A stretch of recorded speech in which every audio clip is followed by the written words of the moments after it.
Aujourd'hui, le thème de la compassion que j'ai choisi, c'est une pratique qui est vraiment fondamentale, qui est vraiment omniprésente dans notre chemin spirituel, pas seulement dans cette tradition. Et même, je crois qu'on n'a même pas besoin de se dire spirituel pour avoir besoin de cette énergie de la compassion, de cette énergie d'amour, et pour être capable de la générer, de l'offrir chaque jour de notre vie.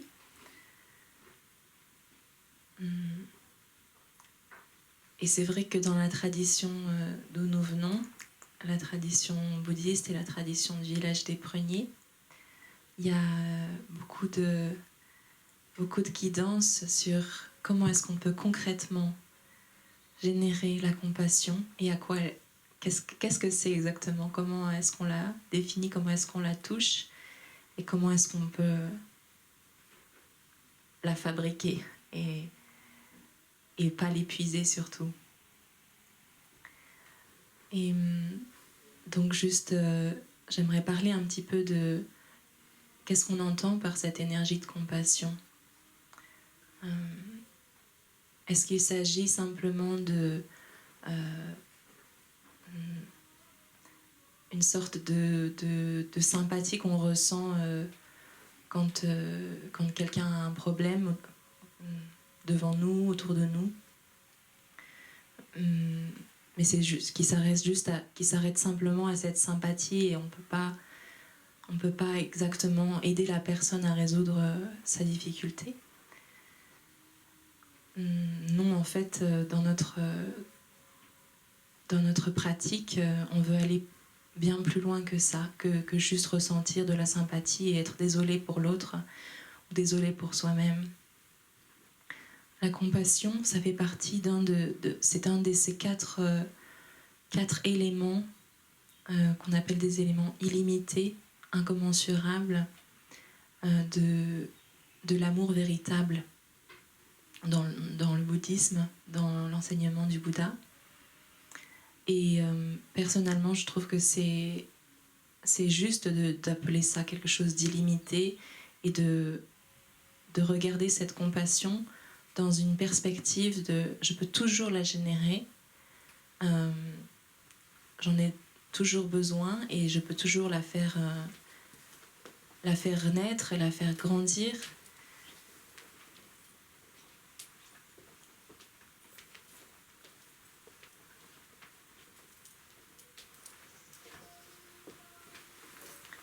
Et cette compassion, elle va avec les trois autres éléments qui sont la bienveillance.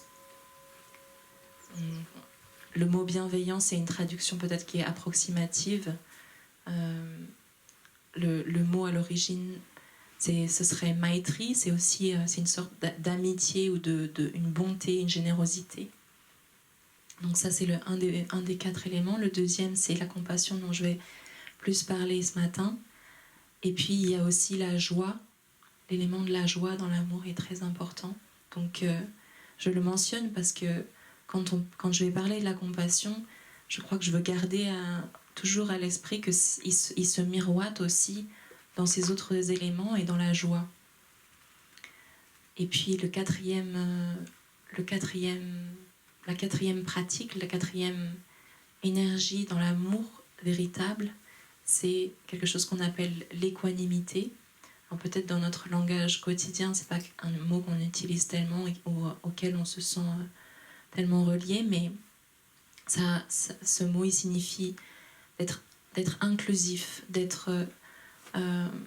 d'embrasser autant possible les personnes autour de moi, moi-même, dans toutes les facettes de ma personne. Donc c'est une sorte d'acceptance en fait, cette équanimité. Alors la compassion. Je me suis un petit peu penchée pour faire ma propre définition de cette compassion et pour regarder surtout comment est-ce que jusqu'à aujourd'hui j'ai pu la ressentir, comment est-ce que je reconnais que cette compassion m'a été offerte quand j'en ai eu besoin, et comment est-ce que aussi moi-même je me suis entraînée, je me suis exercée jour après jour à la donner à quelqu'un d'autre. Et alors je commence dans cette contemplation, je commence par voir que la compassion, je peux la voir d'abord comme une graine, comme un potentiel. C'est-à-dire que peut-être qu'elle n'est pas encore, très, très palpable, elle n'est pas encore très vibrante, je la ressens pas encore très fort en moi, mais je sais que j'ai un potentiel, je sais que j'ai une capacité où quand je suis face à une situation donnée et que je me donne les conditions, et ben ce potentiel, je peux le faire petit à petit grandir et vraiment s'exprimer pour aider à soulager une souffrance. Donc on va partir de cette graine.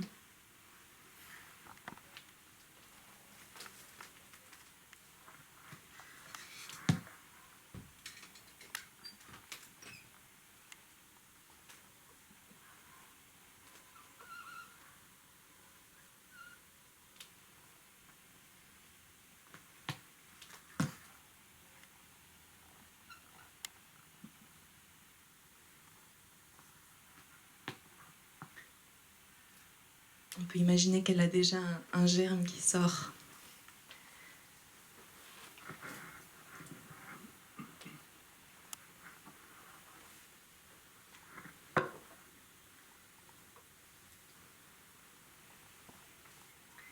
Et en fait, c'est très important de comprendre le fait que cette graine, elle existe, qu'elle est vraiment toujours présente, toujours prête en tant que potentiel. Elle est toujours prête à ce que les conditions viennent la contacter, les conditions à la fois en mon propre intérieur et dans mon entourage, viennent la contacter pour pouvoir avoir comme un déclic et petit à petit commencer à croître.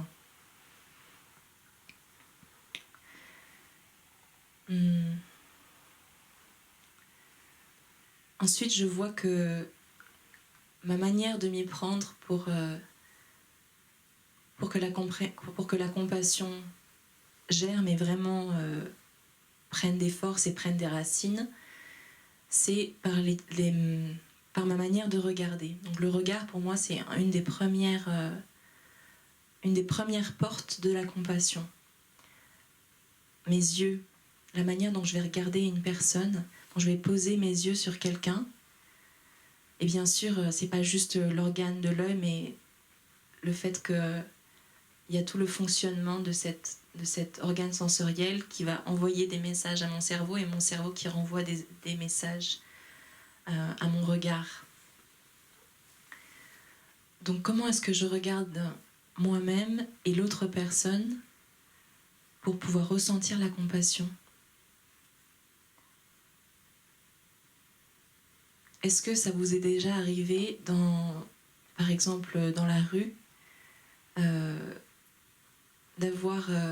d'échanger le regard avec quelqu'un d'une façon accidentelle et de pouvoir mettre un mot sur la sensation qu'il y avait dans ce regard, qui peut-être était qui était peut-être une sorte de mépris, ou qui était plutôt une sorte d'amitié spontanée.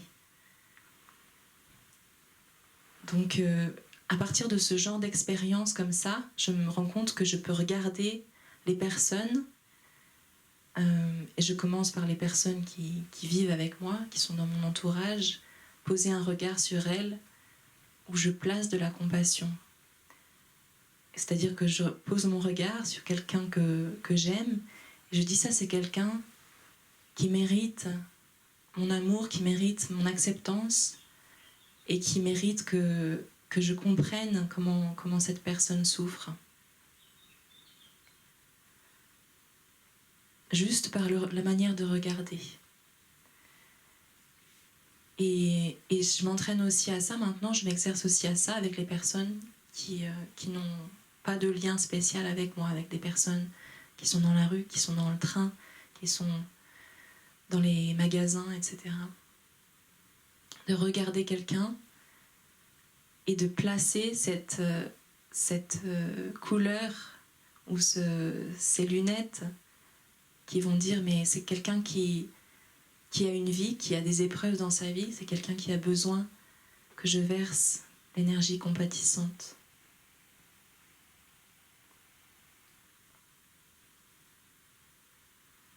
La deuxième porte pour moi de la compassion, c'est l'écoute.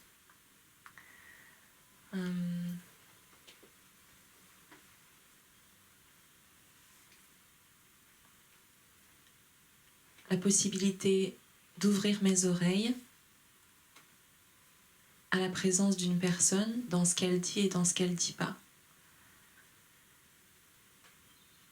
Et des fois, je me rends compte que vraiment quelqu'un est en train de me raconter quelque chose ou de me demander quelque chose ou juste quelqu'un a une conversation avec juste dans l'espace où je suis et dans mon écoute il n'y a pas d'acceptation. Dans mon écoute il y a une intolérance, il y a de l'irritation, il y a l'envie de critiquer, etc. Et donc ça aussi c'est un exercice de placer dans mes oreilles, de placer dans mon écoute cet esprit de compassion, de comprendre que les personnes autour de moi aussi sont dans des souffrances. Bien sûr, quand je parle de tendre l'oreille ou de poser les yeux avec la compassion, je parle des personnes qui sont autour de moi, avec qui je vis, et des inconnus, etc. Mais bien sûr que ça commence aussi en même temps toujours par moi-même. Je pose un regard, je tends une oreille vers moi-même pour reconnaître qu'il y a de la souffrance.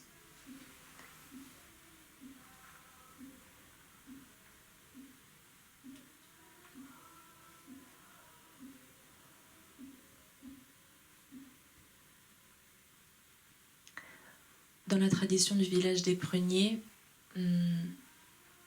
vous avez sans doute certains d'entre vous entendu parler de la pratique de embrasser notre enfant intérieur. Et quand je me mets à l'écoute, ou quand je pose mon regard avec cette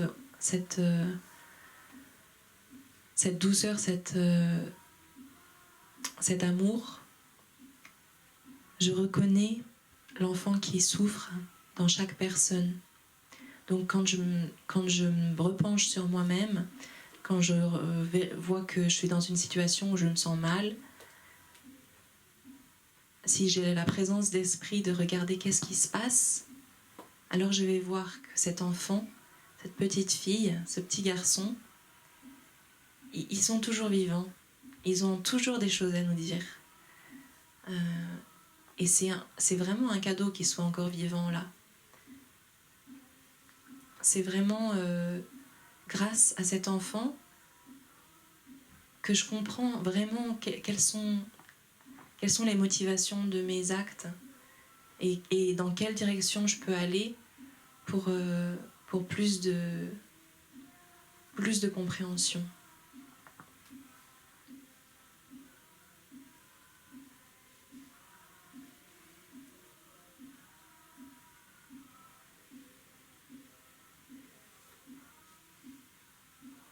Ensuite, une façon d'exprimer la compassion, c'est aussi par le contact, par le toucher, quand je pose la main sur l'épaule de quelqu'un, pour lui signifier que, tu sais, je suis là pour toi, je sais ce que tu traverses. Ou peut-être je sais pas ce que tu traverses, mais en tout cas, je tiens à toi. Et si tu as besoin d'un petit moment d'écoute, si tu as besoin juste que je reste près de toi, c'est ça que je veux dire par par mes gestes.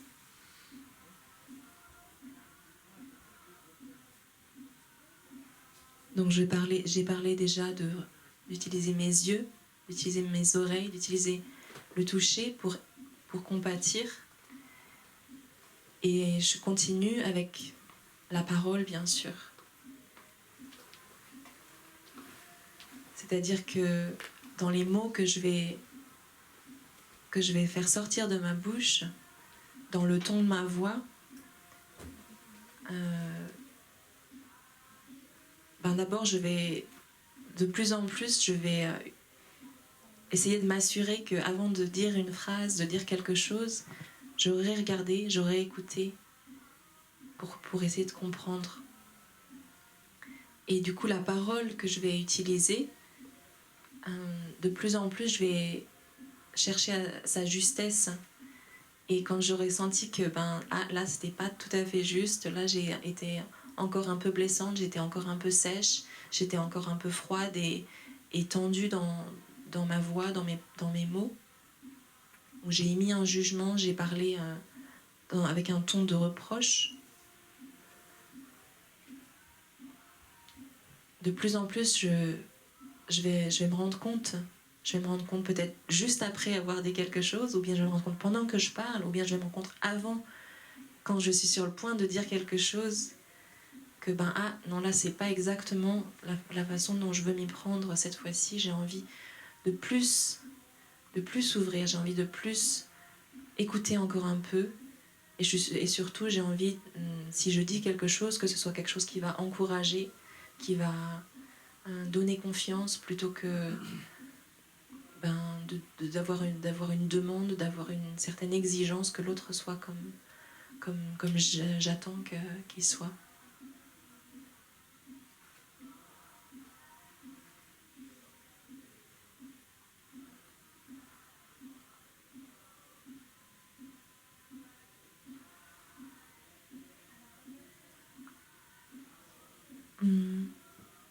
J'aimerais continuer par aussi regarder si moi j'ai cette graine de la compassion et que je cherche des exercices, ou je trouve des exercices pour la générer, pour moi-même, pour autrui.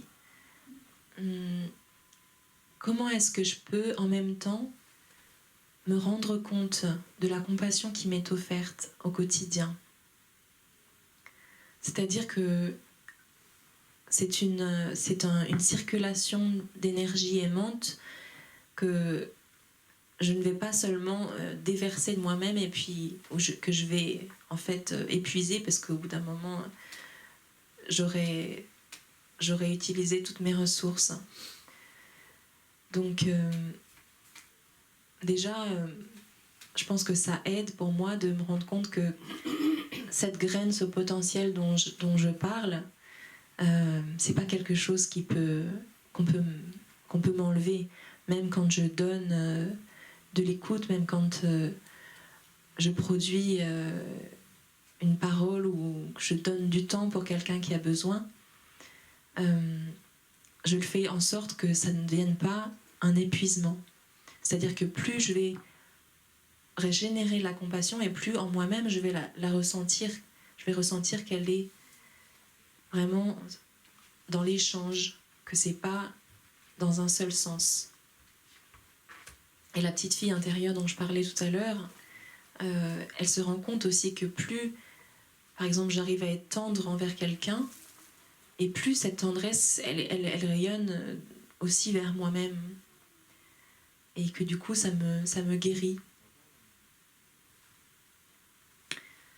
Et ça, je crois que c'est une attitude subtile, et que souvent peut-être dans l'entendement conventionnel, c'est pas aussi évident que ça. C'est-à-dire que, par exemple, on parle beaucoup, on entend parler du fait que par exemple, des thérapeutes, des psychothérapeutes se mettent à l'écoute de patients, et puis ils passent du temps dans leur cabinet à écouter, etc. Et d'une journée ou au bout de nombreuses journées, il n'y a plus l'énergie pour continuer parce on est vraiment trop fatigué. C'est comme si on s'était vidé de notre énergie pour l'autre, quoi. Donc, je m'amuse un petit peu à voir. Alors, quelles sont les sources qui, moi, viennent m'abreuver ? Si je suis dans l'aspiration d'être compatissante pour une autre personne, comment est-ce que moi, je suis aussi en même temps ouverte pour recevoir la compassion ? Encore une fois, ça commence par être consciente, être pleinement consciente de moi-même, de mon corps, comment est-ce que je me sens physiquement, de mon esprit, est-ce que je suis de mauvaise humeur et que j'arrive pas à en prendre soin. Et peu à peu, je regarde de l'extérieur, quelles sont les sources de compassion qui sont offertes à moi. Et j'ai vraiment de la chance, j'en suis consciente par rapport à beaucoup de gens de notre monde. Et je crois que vous qui êtes ici, vous avez aussi cette grande chance parce que on a rencontré une pratique spirituelle, un chemin et une communauté avec des personnes qui sont dans cette intention de bienveillance. Donc simplement cette présence-là, pour moi ça commence par ça, d'avoir simplement voir que je suis dans les conditions où il y a déjà l'intention explicite de prendre soin des souffrances. Et puis ensuite, non seulement il y a une intention, mais il y a des choses qui m'arrivent. Il y a Thay, notre maître, dans les rencontres que j'ai pu avoir avec lui, j'ai senti qu'il était là dans la compréhension des souffrances de ses étudiants, du monde, surtout dans la compréhension de la souffrance du monde. Son regard sur la guerre, sur la pauvreté, sur les familles brisées, sur la course, dans la compétition pour l'argent, pour le pouvoir, pour la renommée, etc. Thay observe ça. Là encore, ça vient de son regard, pas avec du jugement en disant mais qu'est-ce que c'est que ça, on va foncer dans un mur. Non, Thay regarde ça avec de la compassion, c'est-à-dire il voit que les personnes qui sont dans une recherche qui leur fait du mal, qui détruit à la fois leur corps et leur environnement, c'est simplement par ignorance et qu'il faut donner la chance à ces personnes-là aussi de rencontrer d'autres possibilités. Et Thay nous donne ces possibilités. Chaque personne qui se trouve sur son chemin, Thay va partager des outils pratiques et Thay va juste aussi regarder, écouter avec son amour. Et puis je me rends compte que je reçois cette compassion de la part des personnes les plus proches, de mes êtres chers, à commencer par ma famille de sang évidemment. Sans cesse quand je suis en interaction avec mes parents, mes frères, d'autres personnes dans ma famille, je me laisse être ouverte à un échange comme ça qui soit de l'ordre de la bonté, de se comprendre les uns les autres, de s'écouter les uns les autres. Et je vois qu'on se donne les uns aux autres beaucoup plus que ce que j'aurais pensé en fait. Et ça me donne envie de continuer d'en donner encore plus pour ma famille.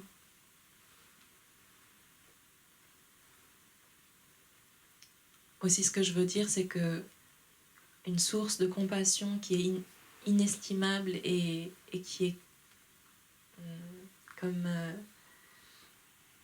peut-être pas suffisamment valorisée et pas suffisamment reconnue, et que j'essaye de chaque jour me rappeler, à laquelle j'essaye de me remettre en lien, c'est simplement la compassion donnée par la vie en général, par le monde, par la terre, par la nature. Et ça, c'est quelque chose qui n'est pas très habituel, parce qu'en tant qu'être humain, on dirait que c'est comme si cette graine-là, ce potentiel de compassion, je ne le reconnaissais qu'aux êtres humains, parce que j'ai tellement l'habitude de reconnaître seulement aux êtres humains la capacité de la pensée, d'un niveau d'intelligence plus grand. C'est quelque chose qui m'a tellement été, qui est tellement tombé de plus en plus profond dans mes idées, que j'oublie qu'en fait la vérité c'est que la graine de compassion, la graine de générosité, elle est là dans toutes les espèces vivantes. Si elle n'était pas là dans les autres espèces vivantes, comment est-ce que nous, en tant qu'espèce humaine évoluée du reste du monde, comment est-ce qu'on l'aurait reçue? Et c'est facile de voir les animaux, par exemple, qui sont capables de cette compassion, de voir, petit à petit, de voir qu'un arbre est capable de cette compassion, de nous donner une présence qui est aimante. Alors au quotidien, je me mets en contact avec la nature et j'essaye de recevoir cette douceur, cette beauté comme étant l'énergie de compassion donnée par la terre.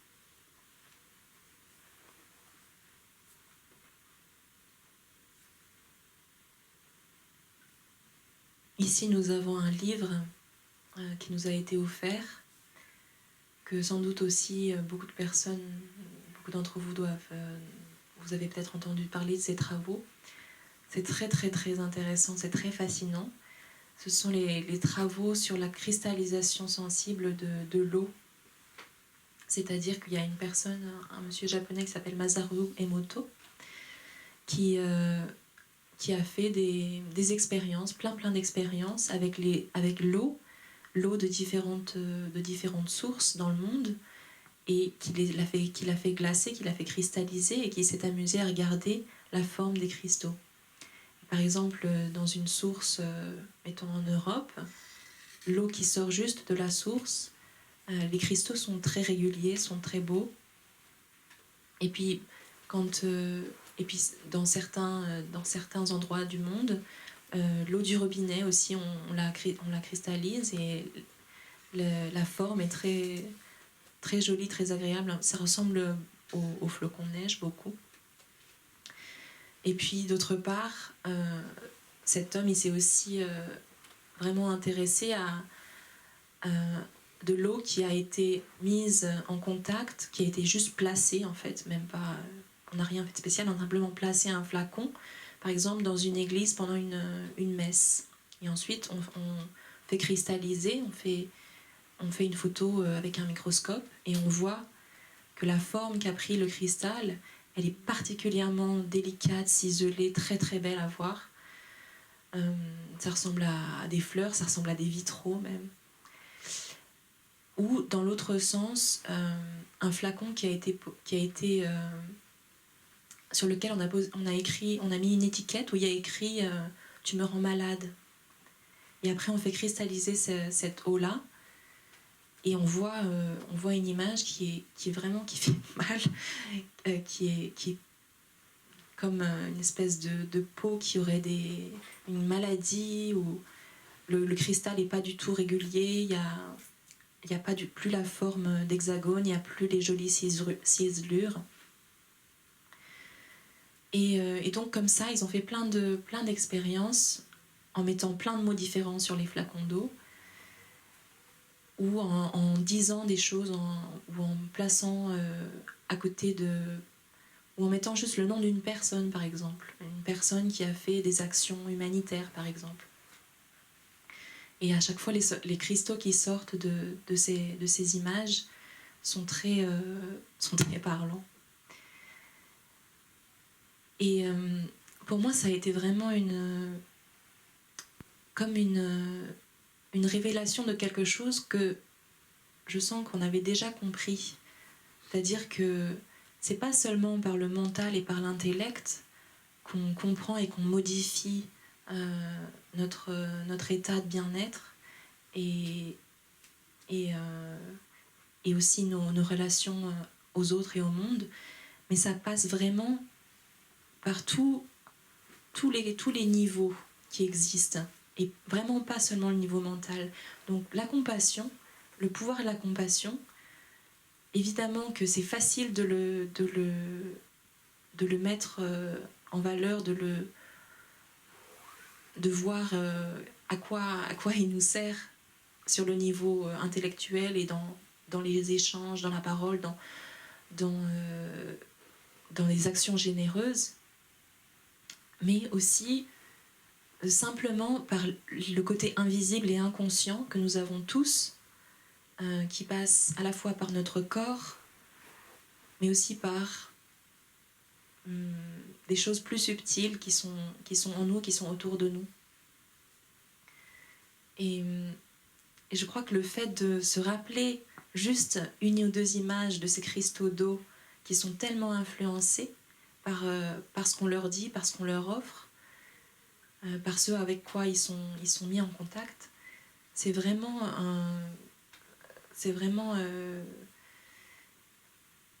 comme un appel très très fort à pas faire n'importe quoi avec mon quotidien et avec les personnes qui partagent mon quotidien. Donc il y a une mémoire de l'eau, et nous on est fait de plus de 70% d'eau. Donc forcément, dans notre corps, il y a aussi cette mémoire de la compassion.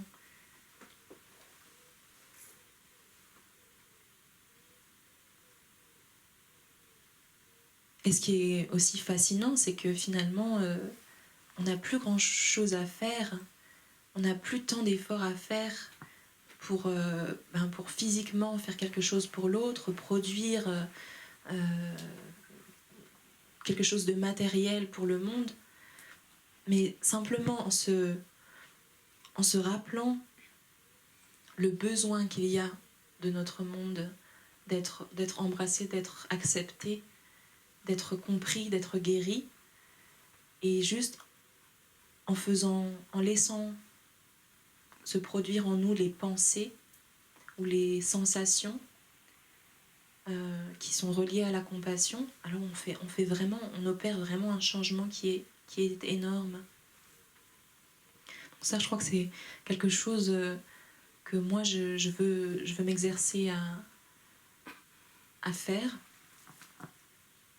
et j'espère que vous serez inspirés aussi à penser à ces cristaux d'eau et à penser peut-être même notre propre être comme une belle une belle chose matérielle qui prend une forme, qui suit l'énergie, la pensée qu'on lui offre, qu'on lui propose.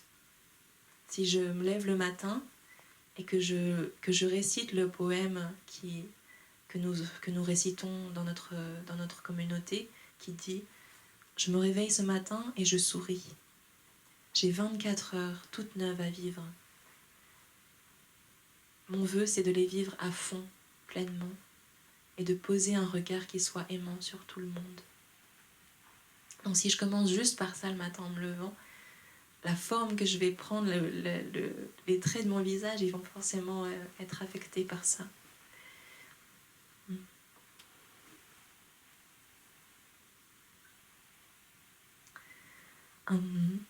J'aimerais raconter une autre anecdote qui est beaucoup plus personnelle. Il y a 3 semaines ou un peu moins, je suis partie du village des Pruniers. Je suis venue en train pour vivre ici. Et dans le train, j'étais dans un train de d'abord de Toulouse à Bordeaux. Dans ce train-là, il y avait beaucoup de monde, il y avait des enfants, c'était le début des vacances. Il y avait une belle ambiance, l'école est finie. Et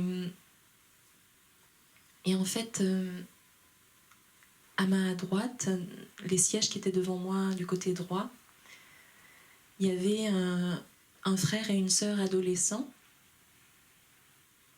qui ont fait une grande partie du voyage avec moi, et donc j'ai juste observé leur présence et un petit peu ce qu'ils faisaient. Et ça a été un moment assez bouleversant pour moi parce que, en fait, le jeune garçon, je pense qu'il devait avoir 15 ou 16 ans à peu près, ils avaient chacun un ordinateur portable qui est devenu, je pense, la distraction la plus classique quand on fait un long voyage en train. Et donc j'ai commencé à voir, de là où j'étais, j'ai vu l'écran de l'ordinateur de ce jeune homme, et j'ai vu vraiment plein de choses. D'abord, j'ai vu que son fond d'écran, c'était une photo d'un avion militaire, donc qui était, je pense, en train d'atterrir avec les réacteurs, avec une fumée vraiment brûlante. Et au bout de quelques minutes, juste, lui, il a ouvert un programme qui était un jeu vidéo, et c'était aussi avec des avions militaires. Et donc, je me suis rendu compte que ça existait, des choses comme ça. Je savais que, bien sûr, qu'il y avait plein de jeux vidéo qui ont à voir avec la guerre, des combats, etc., de la violence. Mais j'avais jamais vu d'aussi près comment était fait le jeu. Et j'ai pas regardé longtemps l'écran parce que, en fait, j'arrivais pas très bien à le soutenir, à supporter de regarder ça. Mais j'ai quand même vu comment était conçue la chose. J'ai vu que ce jeune homme, il allait choisir parmi une série d'avions de combat. Donc il y avait des photos, donc il choisissait d'abord l'avion qu'il allait prendre pour jouer. Et puis ensuite, il y avait des paramètres, donc je ne voyais pas de quoi il s'agissait, c'était du texte. Et puis, ensuite, il y avait une carte d'un pays qui devait être fictif. Hein, j'ai pas vu la forme des frontières, mais j'ai vu par contre qu'il y avait des points stratégiques sur la carte. Il devait y avoir comme des bases militaires de l'ennemi à atteindre, etc. Donc j'ai vu ça, je commençais à ressentir vraiment plein de choses. Et puis ensuite, je pense que le jeu a commencé, et en fait, l'écran est devenu comme un cadran, comment on appelle ça ? Un ordinateur de bord ou quelque chose comme ça, de l'avion. Et donc le jeune homme, il avait son casque sur la tête, ses écouteurs, et en fait l'écran avec cet écran de bord, c'est ce qu'il y a devant lui dans l'avion, quoi. C'était tout noir avec des choses fluorescentes qui disaient ce qu'il était en train de faire. Et c'était comme si c'était la nuit, c'est-à-dire on voyait des images du décollage de l'avion qui partait de nuit. Et donc c'était tout noir, et du coup j'ai vu le reflet aussi du visage du jeune homme dans son écran, parce qu'il était tourné dans le même sens que moi, donc je ne pouvais pas le voir de face, mais par contre quand je voyais encore son écran, tout d'un coup j'ai vu le reflet de son visage sur ce fond noir. Alors qu'est-ce que je me suis mise à penser ? Déjà, je me suis mise à penser, c'est un jeu de guerre, et puis il va faire la guerre pendant la nuit. Donc ça va augmenter le niveau un petit peu d'incertitude et de peur, j'imagine, et d'adrénaline. Et ah oui, aussi, ce que je devais dire, c'est que quand j'ai vu le reflet du visage du garçon, du coup, j'ai vu la lueur, j'ai vu ses yeux, j'ai vu son regard, avec son casque sur les oreilles, il avait vraiment l'air d'un pilote de guerre. Et dans le regard que j'ai vu, j'étais frappée parce que j'ai vraiment vu quelque chose de beau, qui m'a d'autant plus émue.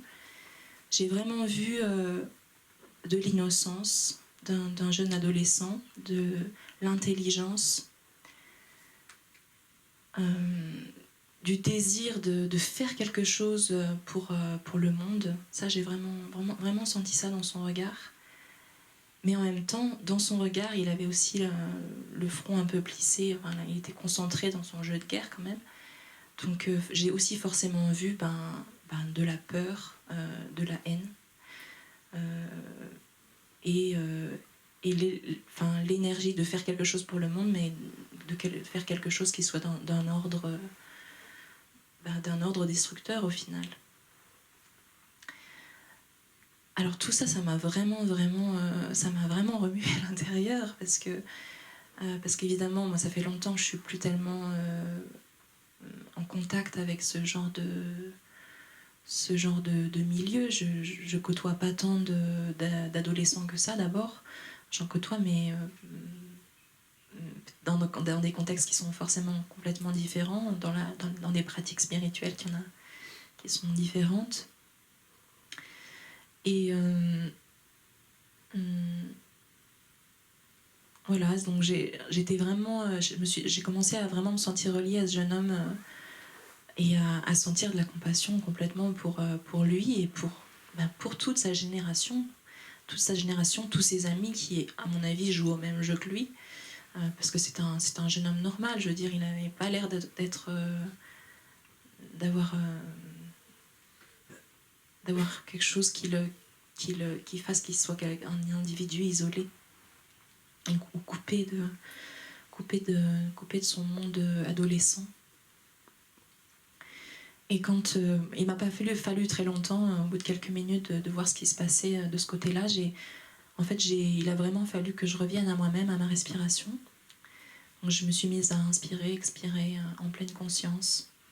Et puis complètement spontanément et naturellement. Et la chose qui m'est venue la plus évidente que je voulais faire, c'était de contacter le bodhisattva de la compassion qui est Avalokita. Donc je me suis mise à l'intérieur de moi-même à chanter le chant d'Avalokita. Et je chantais et en même temps j'étais bouleversée par cette vision. Alors ce que je ne vous ai pas encore raconté, mais je vais pas le faire maintenant, si vous voulez en savoir plus, je vous le dirai plus tard, mais c'est que sa sœur qui était donc aussi juste à côté, qui devait avoir 1 ou 2 ans de plus que lui, elle avait son ordinateur portable et elle faisait des choses, elle regardait un film qui était plein d'un contenu qui était aussi très très déplorable. Et donc voilà, je n'ai pu que sentir que la puissance de la compassion, elle montait toute seule pour cette génération de jeunes qui sont dans un pays en paix, mais qui sont bien sûr en contact avec la souffrance réelle de tous les pays de notre terre et qui, même s'ils passent par des moyens virtuels pour être en contact avec la souffrance, mais ils sont complètement dedans et je pense qu'ils ont très besoin que ceux d'entre nous qui avons accès à des outils pour le bien-être et pour la reliance à tous les humains, je pense qu'ils ont besoin qu'on soit là pour eux, qu'on leur montre un petit peu avec des moyens habiles qu'autre chose est possible.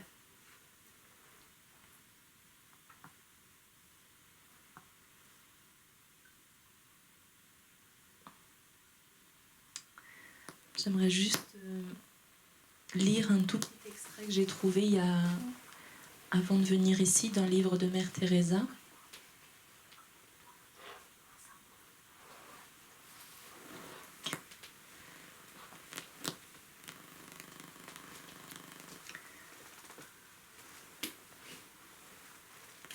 Est-ce que tout le monde connaît Mère Teresa ? Non, il y a des personnes qui ne savent pas qui c'est, donc.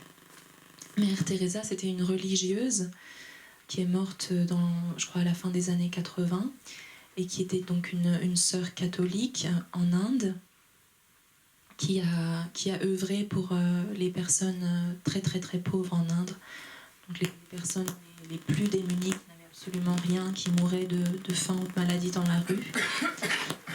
Et avec son grand cœur et avec la force des personnes qui se sont jointes à elle, toutes les sœurs qui se sont mises dans ses pas, elle a pu venir au secours d'énormément de gens les plus pauvres, non seulement en Inde, mais dans d'autres pays, parce qu'il y a eu d'autres communautés de sa tradition qui ont été fondées dans d'autres pays. Et cet ordre s'appelle les missionnaires de la charité. Et ce que j'ai trouvé dans ce livre qui m'a vraiment appris plein de choses que j'avais pas encore trop comprises, c'est que la façon dont Mère Teresa a pu générer autant d'amour et autant d'aide jusqu'à un âge bien avancé et sans jamais plier au désespoir.